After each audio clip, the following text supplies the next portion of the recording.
Kari Lake, senior advisor to the U.S. Agency for Global Media, announced the termination of 639 employees at USAGM and Voice of America, culminating in an 85% workforce reduction since March. Oh boy, the taxpayers are cheering. Lake described the agency as previously riddled with dysfunction, bias, and waste, asserting that the cuts were necessary to create a lean and focused operation. Critics, including, of course, some VOA staffers, argue that these layoffs undermine 83 years of independent journalism and weaken America's ability to counter foreign propaganda. Legal challenges, of course, are underway to contest all of this restructuring. Lake set a goal to shut down the organization, which she diagnosed as rotten to the core during a congressional hearing yesterday by 2026, after Trump called for Congress to, quote, kill the organization, which he dubbed a total left-wing disaster.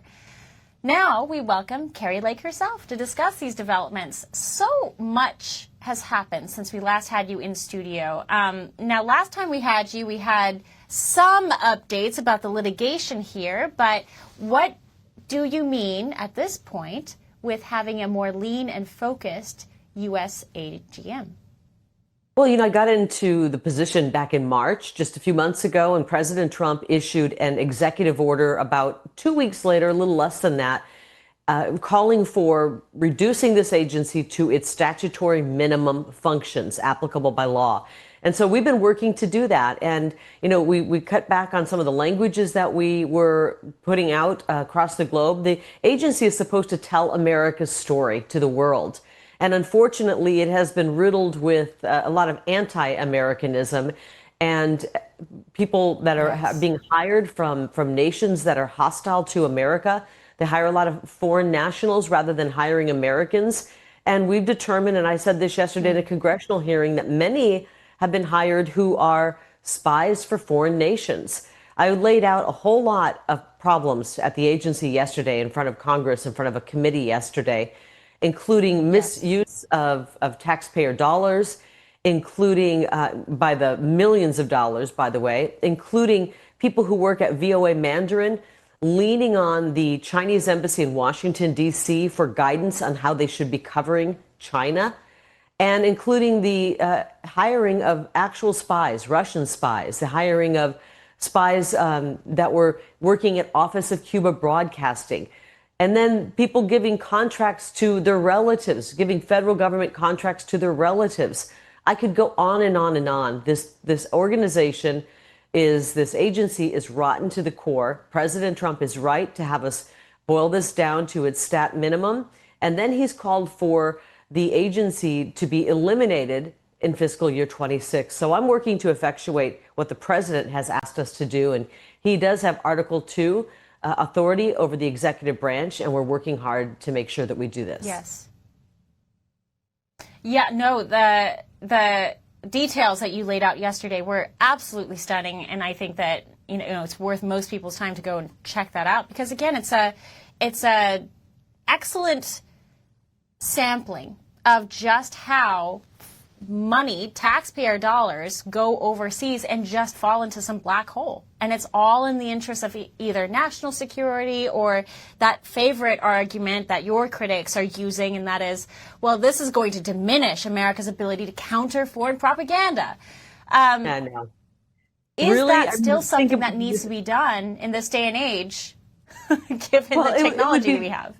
It'd be one thing if we were actually putting out information to the world about America that was in alignment with our foreign policy and our long-term strategic goals.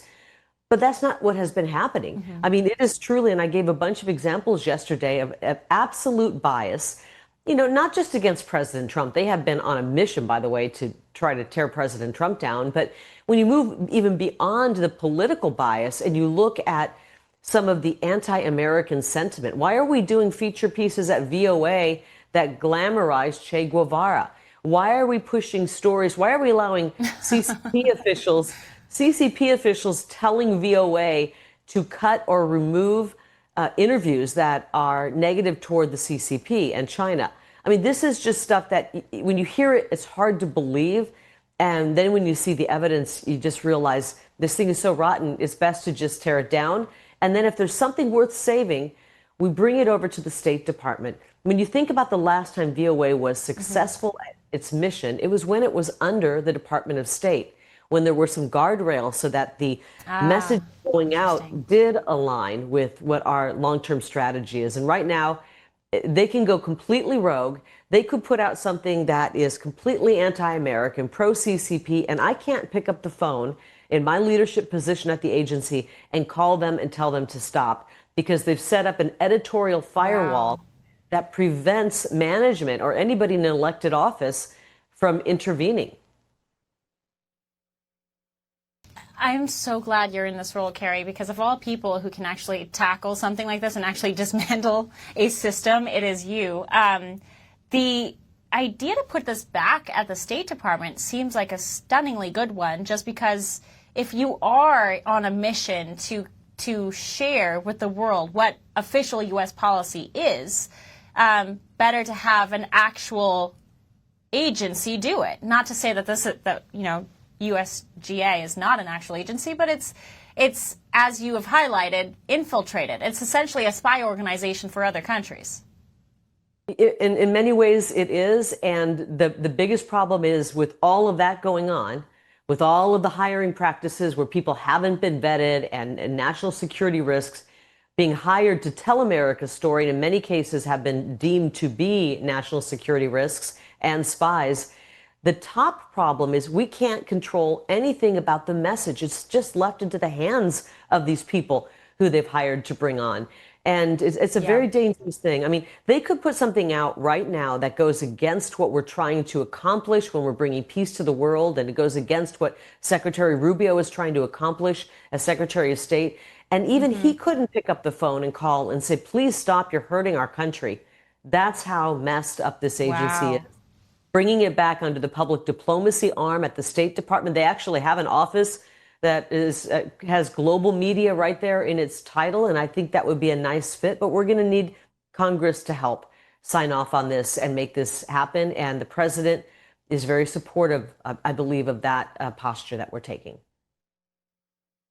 You remind me, I mean, when you were listing all that out, you reminded me of my days at the White House briefing room, and they had a VOA reporter, and it was, and I would sit across the hall and I could hear what they were reporting on or what they were sharing or talking about with the editorial boards, and I was always stunned. I was like, how is this a government-funded agency? They're clearly political and taking a position contrary to the government that supports them. So, true to your points. The other line of questions that you were subjected to yesterday had to do with another topic entirely, but a very important one, something you've been on top of for a long time. You faced aggressive questioning from House Democrats yesterday over election integrity concerns and praise for leaders like Viktor Orban, but pushed back very hard. You pushed back well. Let's take a listen to the soundbite. I wanted to start just by confirming, do you support democracy or authoritarianism? I think that's pretty obvious. I support freedom and democracy. Democracy. Great. Would you agree that accepting the results of a fair and free election are critical to a functioning democracy? Would you agree that standing up and cheering for a cancer survivor would have been the nice thing to do? Ms. Lake, this is my time. Okay. Would you accept that accepting the results of a free and fair election are critical to a functioning democracy? It's a yes or no question. Do you think it's essential for democracy to have a free and fair election? We need free and fair elections. Free and fair elections, great. Thank you. Kari, and you have been someone who, you weren't just questioning the election, you were just questioning discrepancies that were right there in black and white. So, amazingly, Democrats are still highly threatened by anyone who dares to raise questions about the integrity of our elections. Your thoughts on that whole grilling yesterday? I just found it really interesting that I'm there to talk about U.S. Agency for Global Media. I laid out instances where spies have been hired, where CCP propaganda, Russian propaganda, Iranian regime propaganda has been put out over the airwaves. I laid out instances of gross misuse of federal tax dollars. I even laid out a crime that had occurred at VOA where somebody inside of VOA had been calling for the course of 2 years threatening calls to a member of Congress, and they choose to not talk about any of that, and they think they're going to get me by talking about election integrity. The people are waking up in this country, and we do have problems with our elections, and I'm happy to always talk about that and how we can improve our elections so that Americans can have faith once again. But, they thought it was a real win to go after me, and I think it's actually a real loss for them, because as people wake up to election issues, they look very foolish by ignoring those issues with our elections. Well, they have looked foolish for so long, especially when, we've covered things like the Hunter Biden laptop. We would cover things that were of substance journalistically and for the news cycle. And their pattern of behavior was, again, not to respond to the contents, not to respond to substance ever, as we saw just then, but to your point, to always distract with some different line of attack that completely misses the point. That's Kari how they Lake, operate. a pleasure to have you on, as always. It is their modus operandi. Kari Lake, we look forward to watching your progress, your work out there. Thank you so much for making the time, as always. Thank you, Chanel.